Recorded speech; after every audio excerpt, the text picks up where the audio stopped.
అందరికీ నమస్కారం. ఈరోజు కథ నాన్నా మీరు మాకు కావాలి. రచన బొందల నాగేశ్వరరావు గారు. ఇంకా స్టోరీలోకి వెళ్ళిపోదామా? రాత్రి 10 గంటలు. పిల్లలిద్దరూ పడుకున్నాక వెళ్ళి వరండాలో ఉన్న వాలు కుర్చీలో కూర్చుని రోడ్డు వైపు చూస్తుంది భర్త శ్రావణ్ కోసం భార్య పల్లవి. వీధి దీపంలో వెలుగులో నిర్మానుష్యంగా ఉన్న ఆ దారిలో అల్లంత దూరాన రోడ్డంతా తనదేనన్నట్టు అటూ ఇటూ తూలుతూ వస్తున్నాడు శ్రావణ్. భర్తను గమనించిన పల్లవి లేచి వెళ్ళి కాంపౌండ్ గేటు తీసింది. బ్యాగును వాకిట్లోనే గిరటేసి సరాసరి పడగ్గదికెళ్ళి అలాగే మంచానికి అడ్డంగా పడుకున్నాడు శ్రావణ్. బ్యాగును తీసుకువెళ్ళి టీపాయ్ మీదుంచి భర్త వద్దకు వెళ్ళింది పల్లవి. ఏమండి, మళ్ళీ ఏంటండి ఇది? గత నెలలో ఇకపై తాగనని ప్రమాణం చేశారు అని అడిగింది. అవును చేశాను, ఇవాళ తాగాను. అయితే ఏంటి? వెళ్ళవే అవతలికి అని మత్తుగానే అన్నాడు. అది కాదండి, పిల్లలు పెద్దవాళ్ళు అవుతున్నారు. రోజు ఈ స్థితిలో మిమ్మల్ని చూస్తే మీ వల్ల వాళ్ళు పాడయ్యే ప్రమాదం ఉంది. పిల్ల 8వ తరగతి చదువుతుంది, షార్ప్ గర్ల్. బహుశా తను గమనిస్తుందేమోనన్నది నా అనుమానం అని బ్రతిమాలింది. ఏంటే పిల్లలు ప్రమాదం అంటూ వాగుతున్నా? రాస్కెల్ అని కోపంగా లేచి అలాగే చెంపను చెల్లుమనిపించాడు. పల్లవి చెంపను పట్టుకుని, మీరు కొట్టడం నాకు కొత్తేమీ కాదు, కొట్టండి, కానీ ఇలా తాగి రాకండి, రండి భోంచేద్దాం అని బ్రతిమాలినట్టు అడిగింది. నేను ఫ్రెండ్స్తో భోంచేసి వచ్చాను, నా ఎదరే ఉండకు, వెళ్ళి పడుకో. మంచంలో అటు తిరిగి పడుకున్నాడు శ్రావణ్. అంతా నా కర్మ. మందు ముట్టనని ప్రమాణం చేశారు, ఇవాళ మళ్ళీ తాగొచ్చారు. నేను భార్యను, సరే ఓర్చుకుంటాను. పెద్ద పాపకు అన్నీ అర్థమయ్యే వయసు.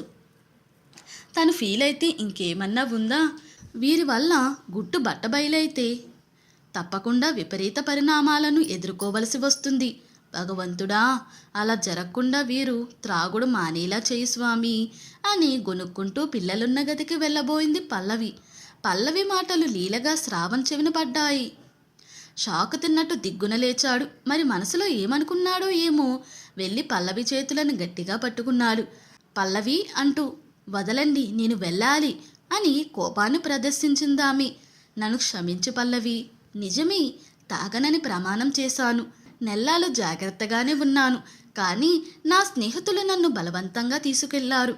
ఆఫీసులో నేను ఓ టెండర్ పాస్ చేశానని, అందుకు ఆ పార్టీ వాళ్ళు 5,000 ఇచ్చారని ఆ డబ్బును ఈ విధంగానే ఖర్చు పెట్టాలన్నారు.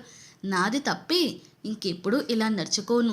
పద్దాక పిల్లల్ని భగవంతుణ్ణి గుర్తు చేస్తూ నన్ను భయపెట్టకు పల్లవి, ప్రాధేయపూర్వకంగా అన్నాడు శ్రావణ్. చేసేది లేక భర్త చేతుల నుంచి తన చేతులను సున్నితంగా విడిపించుకుని మౌనంగా వెళ్ళిపోయింది పల్లవి. మరుసటి రోజు శ్రావణ్ త్వరగా ఆఫీసుకు వెళ్ళిపోయాడు. ఆఫీసులో కనీసం ప్రక్క సీటులో ఉన్న ఫ్రెండ్ను కూడా పలకరించకుండా పనిలో నిమగ్నమయ్యాడు. కాఫీకి ఒక్కడే వెళ్ళాడు. లంచ్ అవర్లో ఫ్రెండ్స్తో కలవకుండా భోంచేసి వచ్చి సీట్లో కూర్చున్నాడు. యారా, ఉదయం నుంచి చూస్తున్నాం, కాఫీకి ఒక్కడివే వెళ్ళావు, లంచ్ కూడా ఒక్కడివే చేశావు, ఏంటి సంగతి? మాతో చేరవా? మేము అంటరాని వాళ్ళమా అని అడిగాడు ఒకడు. చెప్పు మామా, నువ్వు మాతో రాకుంటే ఏదో వెలితిగా ఉన్నట్టుంది, కారణమేంటి? రెండోవాడు ప్రశ్నించాడు. శ్రావణ్ మౌనంగా ఉండిపోయాడు. పోనీలేరా. ఒరే శ్రావణ్, విను, మనమందరం కలిసి చేసి పెట్టిన మరో పనికి ఇవాళ దానికి సంబంధించిన వాళ్ళొచ్చి 5,000 రూపాయలు ఇచ్చారు. సాయంత్రం స్వాగత్ హోటల్లో మనం పార్టీ చేసుకుంటున్నాం, వచ్చేయ్, భాగం డబ్బులిమ్మని అడక్కు అని మూడోవాడన్నాడు. నాకేమీ వద్దురా, మీరే తీసుకోండి, పార్టీ కూడా మీరే చేసుకోండి, నన్ను వదిలేయండి చాలు. దృఢంగా వచ్చాయా మాటలు శ్రావణ్ నోటి నుంచి. పకపకా నవ్వారు ముగ్గురు స్నేహితులు. వాళ్ళల్లో రెండోవాడు, వీలు పడదు మామా, నువ్వొక్కడవే మంచివాడనిపించుకోవడం కుదరదు, కావాలంటే రేపటి నుంచి మాకు దూరంగా ఉండిపో, పదా పదా మామా అన్నాడు రెక్క పట్టుకుని లేపుతూ. తప్పదన్నట్టు పైకి లేచాడు శ్రావణ్. శ్రావణ్ను నెట్టుకుంటూ వెళ్ళి బైకులో కూర్చోబెట్టుకుని నలుగురు స్వాగత్ హోటల్కు వెళ్ళారు. ఓ టేబుల్లో కూర్చున్నారు. బ్రాందీ ఆర్డర్ చేసుకున్నారు. 5 నిమిషాల్లో బ్రాందీ వచ్చింది సైడ్ డిష్తో పాటు. తాగడం మొదలుపెట్టారు ముగ్గురు స్నేహితులు. ఏంటిరా, గ్లాసు ముందుంచుకొని మౌనంగా ఉన్నావు? ఒక పెగ్గేలే, లాగిచ్చేయి అన్నాడు మూడో ఫ్రెండ్. అయితే భార్యకిచ్చిన మాట మనసులో మెదలగా ఆలోచిస్తూ మౌనంగా ఉండిపోయాడు శ్రావణ్. ఏంట్రా ఆలోచిస్తున్నావు? సిప్ చేయి అన్నాడు ఇంకోవాడు. గోల పెట్టారు మిగతా ఇద్దరు. శ్రావణ్ కూడా గ్లాసులోని బ్రాందీని గటగటా తాగేసి, పొద్దుపోయిందిరా, నేనొస్తాను, రేపు కలుద్దాంలే అంటూ పైకి లేవబోయాడు. అప్పుడు తన జేబులో నుంచి మడిచిపెట్టిన నోటు పుస్తకంలోని కాగితం ఒకటి క్రింద పడింది. దాన్ని చేతికి తీసుకుని బ్యాగుతో పాటు గబగబా బైకు వద్దకు నడిచాడు. బైక్ మీద కూర్చుని కాగితాన్ని విప్పి చూశాడు. అది కూతురు లాస్య దస్తూరితో రాసింది. సుదీర్ఘమైన ఉత్తరం అది. వెంటనే చదవడం ప్రారంభించాడు. నాన్న, భయం వల్ల మీతో ముఖాముఖిగా చెప్పుకోలేని 4 మాటలను ఈ ఉత్తరంలో రాస్తున్నాను. ఇవాళ నా పుట్టినరోజు. మీరు త్వరగా వస్తారని నమ్ముతాను. పోతే మిమ్మల్ని నిత్యం గమనిస్తూనే ఉన్నాను. ఉదయం ఆఫీసుకు వెళ్ళేటప్పుడు బాగానే వెళతారు. సాయంత్రం ఆఫీస్ అవుతూనే మీరెప్పుడు ఇంటికి వచ్చారు కనుక ఏ అర్ధరాత్రికో బాగా తాగి తూలుతూ వస్తారు. అమ్మ ప్రశ్నిస్తే విచక్షణారహితంగా మూర్ఖిడిలా మారిపోయి చెయ్యి చేసుకుంటారు. మరి ఏ దేవుడు కరుణించాడో గత నెలలో ఓ రోజు తాగనని అమ్మకు ప్రమాణం చేసి బుద్ధిగా ఉంటూ వచ్చారు. మేము సంతోషించాము. మరి మళ్ళీ మీకేమైందో 2 రోజుల నుంచి తాగుతున్నారు. మీ వల్ల ఇరుగు పొరుగు వాళ్ళ వద్ద పరువు పోతుందని అమ్మ మిమ్మల్ని మందలించడం మాని ఓర్పుతో మీకు అనుకూలంగా మారిపోయింది. అయితే నేను అమ్మలా మారి మౌనంగా ఉండలేకపోతున్నాను. నాన్న, 8వ తరగతి చదువుకుంటున్న నాకు కాస్త ఆలోచించే శక్తి ఉంది. మీరు ఇలాగే ఉంటే నా భవిష్యత్తు అంధకారంలోకి వెళ్ళిపోతుందేమోనన్న భయం నాకుంది. మిమ్మల్ని మీ తాగుడిని తలుచుకుంటే అసహ్యం వేస్తుంది. మీకు తెలియందేమీ కాదు. ఈ తాగుడు వల్ల ఎన్నో కుటుంబాలు సర్వనాశనమైపోతున్నాయి. నా స్నేహితురాలు తండ్రి ఈ తాగుడికి బానిస కావడం వల్ల వాళ్లను ఆర్థిక ఇబ్బందులు వెంటాడగా చదువు మానుకుని ఏదో కంపెనీలో 5,000 రూపాయలకు ఉద్యోగం చేస్తుంది.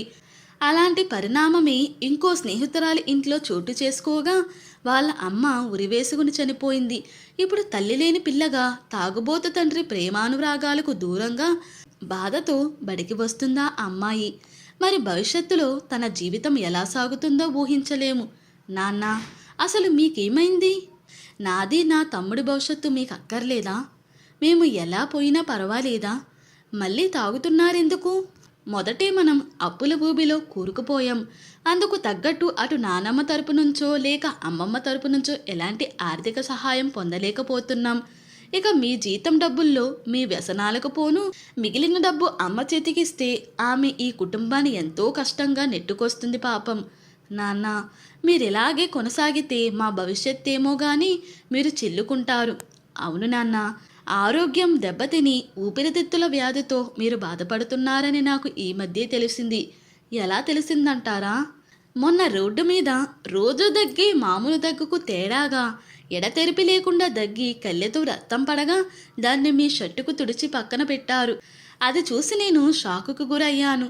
అంటే అది ఊపిరితిత్తుల వ్యాధేగా. కనుక నాన్న, మీరు మాకు కావాలి. మా కోసమైనా మీరు బ్రతకాలి. ఆలోచించుకోండి.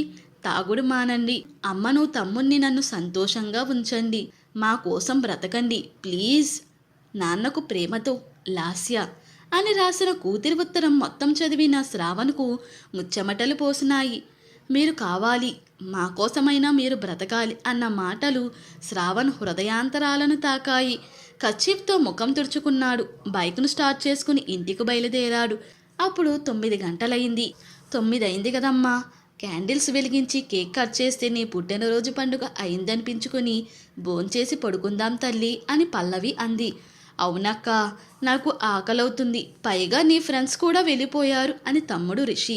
కుదరదురా, నాన్న రావాలి, వస్తాడు, అప్పుడే నేను కేక్ కట్ చేస్తాను అని అటు వాకిట వైపు చూస్తుండగా బైకును పార్క్ చేసి పరిగెత్తుకుంటూ లోనికొచ్చాడు. తల్లి లాస్య అంటూ శ్రావణ్. అప్పటికే తండ్రిలో మార్పును గమనించింది లాస్య. తను రాసి జేబులో ఉంచిన ఉత్తరం తండ్రి చదివి ఉంటాడని గుర్తించింది. ఆ ఉత్తరమే తన తండ్రిలో మార్పు తెచ్చిందనుకుంది. వెంటనే నాన్నా అంటూ దగ్గరికెళ్ళి వాటేసుకుంది. ఇద్దరి కళ్ళల్లో కన్నీరు. వాళ్ళ మధ్య ఏం జరిగిందో తెలియకపోయినా అయోమయ పరిస్థితిలో తల్లి తమ్ముడు కూడా కళ్ళమ్మట కన్నీళ్లు తెచ్చుకున్నారు. పల్లవి, బాబు మీరు దగ్గరకు రండి అన్నాడు శ్రావణ్. భార్య పిల్లోడు కూడా శ్రావణ్ దగ్గరకు వెళ్ళారు.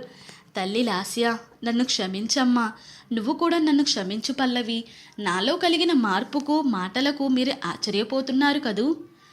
అందుకు కారణం నా బంగారు తల్లి లాస్య నాకు రాసిన ఈ ఉత్తరమే. ఇదే నా కళ్ళు తెరిపించింది. తాగుడితో నా ఆరోగ్యం క్షీణిస్తుందన్నది నాకొక్కడికే తెలుసనుకున్నాను. కానీ అది నా కూతురు గుర్తించింది. ఆ వ్యాధి నుంచి బయటకు రమ్మని నన్ను అప్రమత్తం చేసింది. అవును, సంపాదనంతా తాగుడికే ఖర్చు పెట్టి అప్పుల పాలై ఆరోగ్యాన్ని కూడా పోగొట్టుకుని అదహ పాతాళానికి దిగజారిపోతున్న నన్ను ఈ ఉత్తరమే కళ్ళు తెరిపించింది. ఇదిగో మీకు ప్రమాణం చేసి చెబుతున్నాను, ఇకపై నేను తాగను. ఇది నా ప్రియపుత్రిక లాస్య మీద ఒట్టు అంటూ చేతిలో చేయేసి ముగ్గురిని అక్కున చేర్చుకున్నాడు కన్నీళ్లతో శ్రావణ్. అదేనండి మాకు కావాలి అని భార్య పల్లవి దీనంగా అంది. అవును నాన్న, నేను ఊహించినట్టే మీరు మారిపోయారు. ఇక మీరు తాగరని గట్టిగా నమ్ముతున్నాం. ఎందుకంటే మీరు ఒట్టు పెట్టుకున్నది నా మీద కదా అంది లాస్య. తప్పకుండా తల్లి అంటూ తన మెడలో ఉన్న చిన్నపాటి గొలుసును తీసి లాస్య మెడలో వేసి wish you happy birthday and many more happy returns of the day అంటూ కూతుర్ని దీవించాడు శ్రావణ్. కొవ్వొత్తులను ఆర్పి కేకును కట్ చేసి 3 పీసులుగా తీసి తండ్రి, తల్లి, తమ్ముడి నోళ్ళల్లో పెట్టింది లాస్య. అలాగే తల్లి, తండ్రి, తమ్ముడు కేకును కొద్ది కొద్దిగా తీసి లాస్య నోటికి అందించారు. ఇంతటితో ఈ స్టోరీ ముగిసింది. ఈ స్టోరీ కనుక మీకు నచ్చినట్లయితే మరియు నా ఎక్స్ప్లెనేషన్ కనుక మీకు నచ్చినట్లయితే ప్లీజ్ లైక్, షేర్, సబ్స్క్రైబ్.